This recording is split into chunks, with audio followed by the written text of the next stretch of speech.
Assalamu alaikum wa rahmatullah. Bienvenue dans cette nouvelle vidéo. Dans cette vidéo, on va voir comment faire la somme de deux signaux sinusoïdaux par la méthode de Fresnel. Pour le cours de la représentation de Fresnel déjà fait, je vais vous laisser le lien dans la description. Dans cette vidéo, on va voir une activité sous forme d'exercice. Comment faire la somme de deux signaux sinusoïdaux. Pour l'exercice numéro 1, soit de tension sinusoïdaux, U1 de T et I2 de T, qui ont la même fréquence ou bien la même pulsation, oméga, parce que oméga est égal de pi fois f la fréquence. Donc on demande de déterminer I de T, c'est la somme des deux tensions, I1 et I2. Il y a deux méthodes pour faire ça, soit algébriquement, algébriquement en utilisant les formules trigonométriques, c'est un calcul très long, ou bien on utilise la représentation de Fresnel, c'est une méthode graphique. On doit tracer I1 et I2, puis faire la somme vectorielle des deux vecteurs représentant les tensions I1 et I2. Donc voilà l'expression de U1 et U2. Avant de faire la représentation de Fresnel, je vais faire un petit rappel sur quelques paramètres d'un signal sinusoïdal. Donc premièrement, la valeur efficace. Pour la tension U1 c'est 12, U2 c'est 8. Deuxièmement, la valeur maximale. La valeur maximale, c'est la valeur efficace fois la racine de 2. Troisièmement, la pulsation, ou bien la fréquence. La pulsation oméga est égale de pi fois f. Pour les deux signaux est égal à 200 pi. Après, la phase à l'origine. Pour la tension U1, il n'existe pas.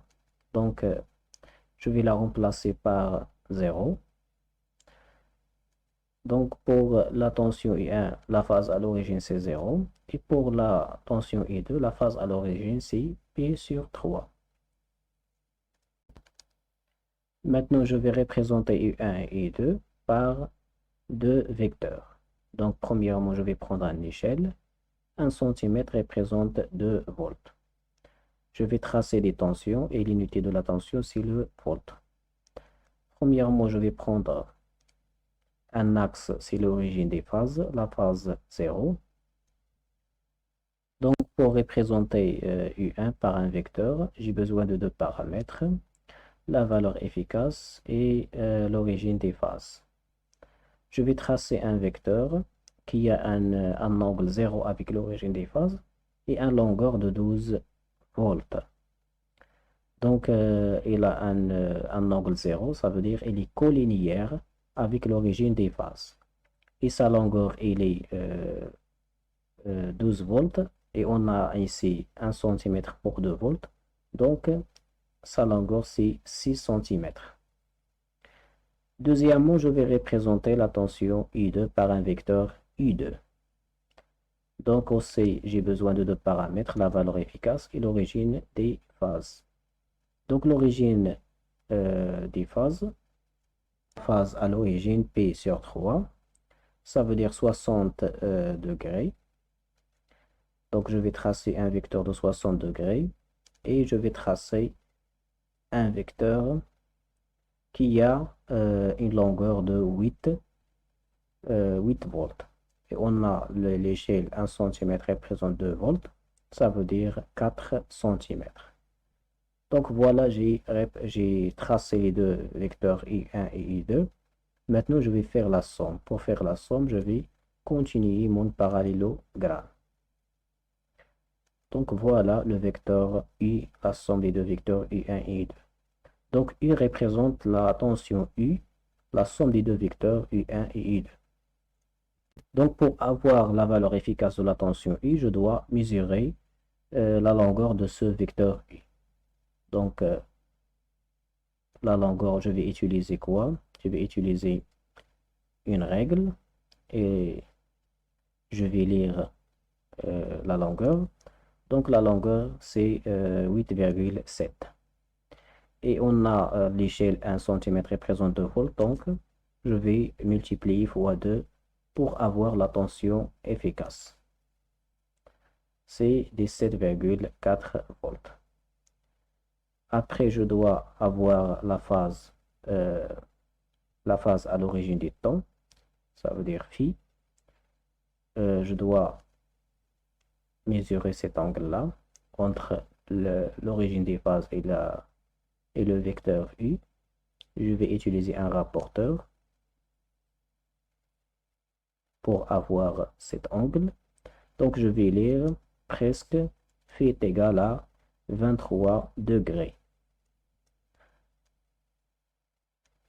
Maintenant, j'ai deux informations, la valeur efficace et la phase à l'origine. Donc, je vais écrire l'expression de U de T, la somme des deux tensions U1 et U2. Pour la valeur efficace déjà trouvée, la phase à l'origine, la pulsation, c'est la même pulsation que les deux signaux U1 et U2. Donc, U de T est égal à 17,4, la valeur efficace, fois la racine de 2 sinus, la même pulsation de 100 pi fois T, le temps, plus 0,4. Donc, 0,4, c'est 23 en radio. Donc, 23 pour la convertir en radio, je vais multiplier fois P et diviser par 180. Maintenant, je passe à la deuxième exercice, soit les deux courants I1 et I2, qui ont la même fréquence, valeur efficace de I1 c'est 4, de I2 c'est 2, la phase à l'origine de I1 c'est moins pi sur 3, et pour I2 c'est moins 5 pi sur 6. La phase à l'origine de ces deux courants, il est négatif. Donc, la question en utilisant la représentation de Fresnel déterminée est trop. Donc, quelle est la relation entre E3 et 1 et 2? Je vais utiliser ce nœud-là, un nœud électrique constitué de 3 courants. Je vais utiliser la loi des nœuds. La loi des nœuds E3 quoi est égal à 1 plus I2. Donc, pour avoir E3, je vais tracer I1 et I2. Donc, je vais prendre une échelle. 1 cm représente 1 ampère. Je vais représenter des courants. Donc, l'unité du courant, c'est l'ampère. Je vais prendre un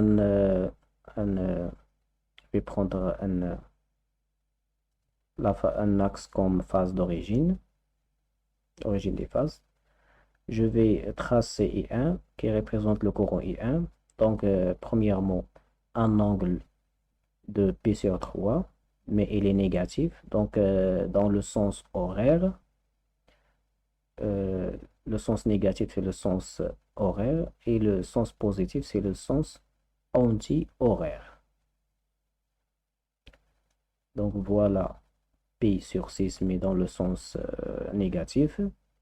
P sur 3, c'est 60 degrés. Et je vais tracer le vecteur I1. Sa longueur, c'est 4 cm, qui représente 4 ampères. Après, je vais tracer un angle de 5 pi sur 6 dans le sens inverse aussi. Après, je vais tracer un vecteur de longueur 2 ampères. Ça veut dire 2 cm. Donc, pour faire la somme de ces deux vecteurs, je vais continuer, compléter le traçage du parallélogramme. Et voilà le vecteur et la somme des deux vecteurs. Donc, pour avoir la valeur efficace et la phase à l'origine, donc je vais mesurer la longueur de ce vecteur et l'angle que représente ce vecteur avec l'origine des phases. Donc, pour mesurer, je vais utiliser la règle. La règle c'est, je vais lire la longueur, c'est 4,4 fois 1, ça veut dire 1 cm pour 1 ampère. Donc, I est égal à 4,4 ampères. C'est le courant efficace. Après l'origine, la phase à l'origine, je vais mesurer l'angle entre l'origine des phases et le vecteur I. Donc, je vais lire ici 85 degrés presque. Maintenant, j'ai deux informations. C'est l'origine, c'est la phase à l'origine du temps et la valeur efficace du courant. Donc, je vais donner l'expression de I de t, 4,4 fois la racine de 2 sinus. Oméga c, ça veut dire 2 pi. C'est la même pulsation des deux signaux I1 et I2. Et la phase à l'origine, 1,448. J'ai converti ici le degré en radio. Je vais multiplier fois P et diviser par 180. Donc voilà, c'est la fin de cette vidéo.